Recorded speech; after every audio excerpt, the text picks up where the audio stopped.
Não basta parecer discípulo, é preciso ter um coração parecido com o do Mestre. Caros irmãos no presbitério, queridos romeiros e devotos de Nossa Senhora, presentes aqui nesta quinta-feira fria do mês de junho na casa da Mãe Aparecida, e você em casa rezando conosco pela rede Aparecida de comunicação. Não basta, é verdade, não basta dizermos que somos discípulos dele, mas se nós não temos um coração parecido com o coração dele. Ter o coração parecido com o coração do Mestre é ouvir a sua palavra, reconhecer a sua voz e escutar os seus passos.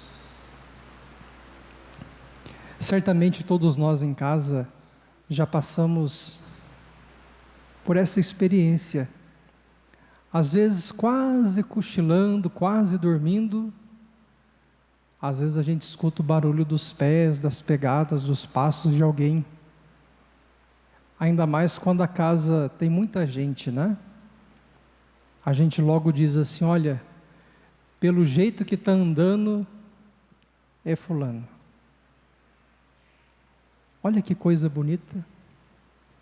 A pessoa não precisa dizer nada. Nós, ao ouvirmos o jeito de andar, reconhecemos o coração.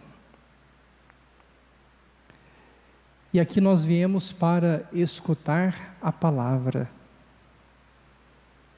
A palavra se torna um pão. E nós estamos repartindo este pão, sendo alimentados por este pão. E esta palavra, que é a palavra santa, que é a palavra de Deus, ela santifica as nossas palavras. E mais ainda, ela fortalece os nossos passos. Bendita seja a palavra de Deus. E nós nos reunimos ao redor desta mesa da palavra e da Eucaristia e somos alimentados pelo próprio Deus. E assim teremos condições o suficiente para amenizarmos a fome de Deus no mundo. Por isso, meu irmão e minha irmã, mais do que chegar à Aparecida, cheio de perguntas, de nomes, pedidos no coração, que nós deixemos um espacinho para levar daqui todas as bênçãos e graças que Nossa Senhora reservou para nós. A mãe sabia que a gente chegaria aqui na sua casa e ela quer que nós não voltemos para casa com as mãos vazias. E não é só de sacola que nós voltaremos, mas com as mãos cheias de bênçãos. E essas bênçãos nós iremos reparti-las com todos aqueles e aquelas que não puderam chegar até aqui. Nós estamos na 12ª semana do tempo comum. E o tempo comum, o próprio nome já diz, é o dia a dia.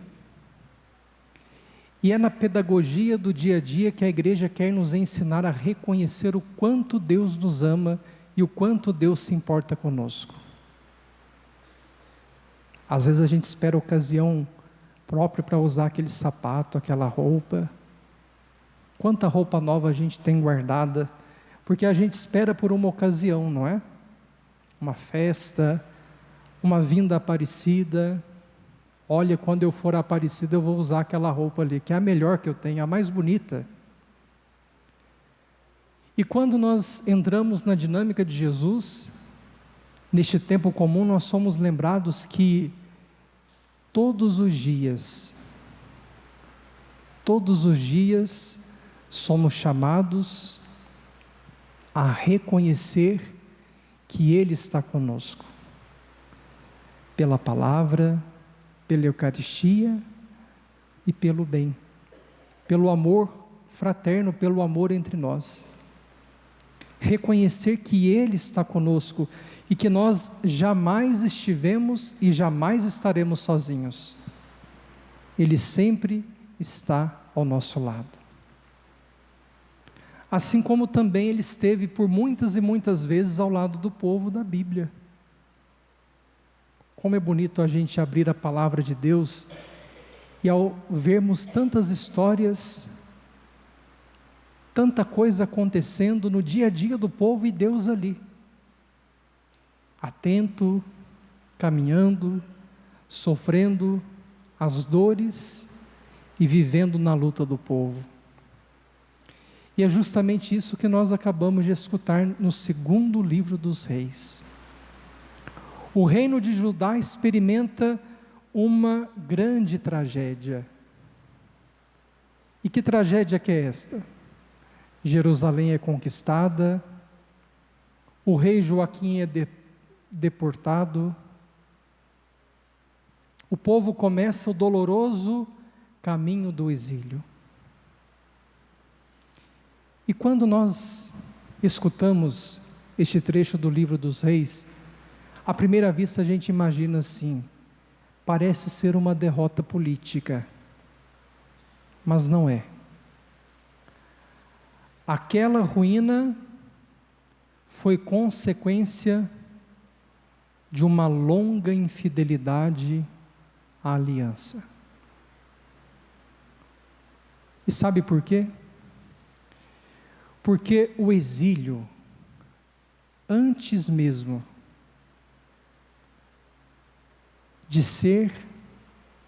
de acontecer no espaço do tempo, o exílio começa muito antes da deportação, ele começa no coração que se afasta de Deus. Às vezes nós continuamos no mesmo lugar, do mesmo jeito, com as mesmas manias. Às vezes nós rezamos e rezamos e rezamos, e por que às vezes nós sentimos mesmo assim que o coração parece estar longe de Deus? Porque nós estamos às vezes neste exílio do coração, o coração está longe. Mas o que falta para este coração voltar-se para o centro que o atrai, que é o próprio Deus? Falta reconhecermos que nós precisamos dele. E às vezes a gente se esquece disso, viu? A gente quer seguir carreira solo. A gente acha que a gente por si só se basta, que nós não precisamos da ajuda de ninguém, que a gente consegue fazer tudo sozinho e tudo sem Deus. Aí vem a vida e mostra para nós que as coisas não são bem assim. Nós precisamos de Deus, nós precisamos dos outros, precisamos do carinho, precisamos da atenção, da acolhida, do perdão, precisamos fazer este caminho de volta. Já que fizemos um caminho para longe, precisamos voltar para Deus. Pode perceber a criança, quem tem criança pequena. Você solta a criança vai, de repente ela olha para trás, estou muito longe do meu pai, muito longe da minha mãe, e volta correndo. Para aí ela vai meio tímida, meio com medo, não é assim? Mas quando ela sabe quem é que espera ela, ela volta correndo, porque ela sabe que os braços que irão acolhê-la jamais irão deixá-la cair. E assim é Deus. Às vezes a gente vai para longe, quando a gente se dá conta, a gente volta correndo, pula nos braços de Deus pelo sacramento da penitência e decidimos não viver mais longe dele. Por isso, meu irmão e minha irmã, a imagem que São Mateus usa no Evangelho da casa é uma imagem muito precisa para todos nós. E o que São Mateus nos mostra? Simplesmente algo que todos nós já sabemos. Quem aqui é pedreiro ou construtor sabe bem. Uma casa não cai no dia da tempestade. Ela cai no dia em que alguém escolheu um fundamento frágil. E esta é a denúncia de Jesus no Evangelho. A incoerência. O grande abismo entre conhecer o Evangelho e viver o Evangelho. Deixar-se transformar pelo Evangelho. Nós corremos um risco muito grande de sermos cristãos e de não conhecermos a Deus. De vivermos como se Ele não existisse. Padre, mas isso é impossível. Alguém bate lá na porta de casa, pede água, pede alguma coisa, na cara dura a gente diz o quê? Não tem. E não tem mesmo? Claro que tem. Mas a gente não quer ser incomodado. E se for Jesus batendo a nossa porta? Não é Ele que fala lá no Evangelho de Mateus, em outro capítulo? Eu estive com fome, com sede, eu era peregrino, migrante, bati à tua porta e você não me reconheceu. E a gente acha que Deus vai vir ao nosso encontro como? Às vezes a gente está esperando ainda aquele cavalo branco com asas, de olhos azuis, um homem cabeludo, jovem, bonito, descendo do céu numa carruagem. A gente está olhando para cima e Ele está bem do nosso lado, batendo a nossa porta, pedindo não só o que temos, mas pedindo um pouquinho daquilo que somos, querendo a nossa atenção. Corremos o risco, meu irmão e minha irmã, de viver uma fé sem conversão. Uma religião sem compromisso. Uma devoção sem mudança de vida. Uma vida toda sendo indiferentes a Deus e aos irmãos. Padre, mas eu rezo muito. A gente bate no peito, né? Eu rezo muito.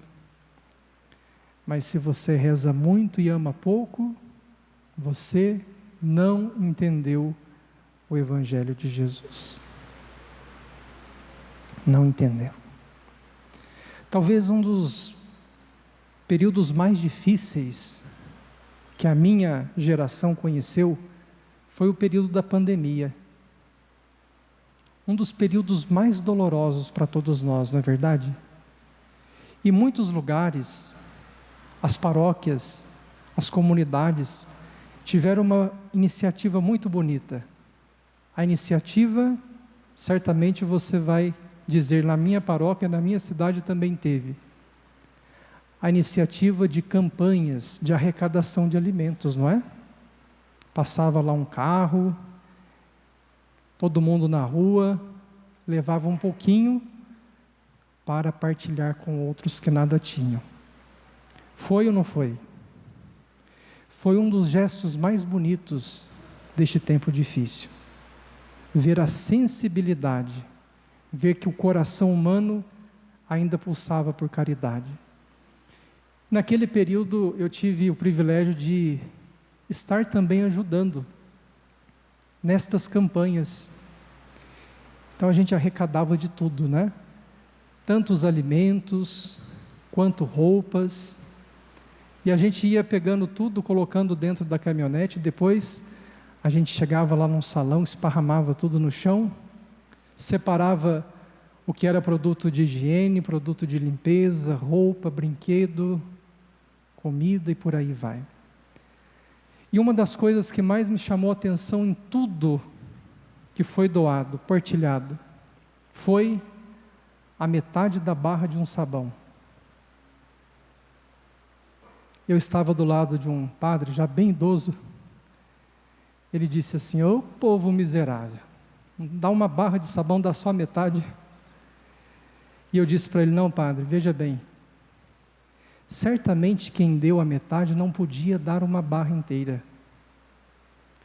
Faria falta, mas foi capaz de partir no meio, e estava no meio certinho, para partilhar com quem não tinha nada ou tinha menos. Se esta pessoa, e eu digo para você e para mim, se esta pessoa que doou meia barra de sabão, se esta pessoa não for para o céu, eu também não vou. Ninguém vai ter a coragem de tirar de si, como o pelicano.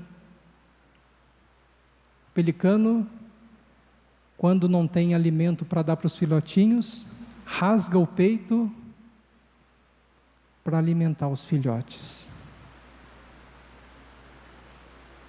A palavra de Deus nos faz sermos generosos, mas o testemunho nos faz sermos de Deus. A palavra de Deus nos faz generosos, mas o testemunho faz com que a gente seja de Deus.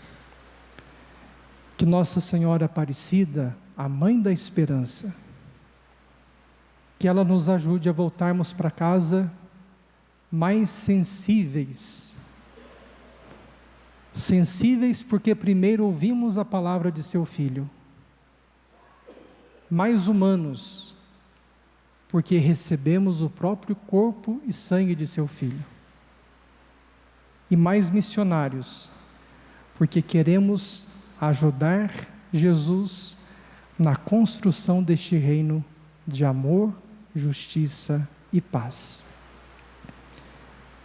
Nós somos igreja. Ou a igreja é missionária, ou ela não é a igreja de Jesus Cristo. Que assim seja. Amém.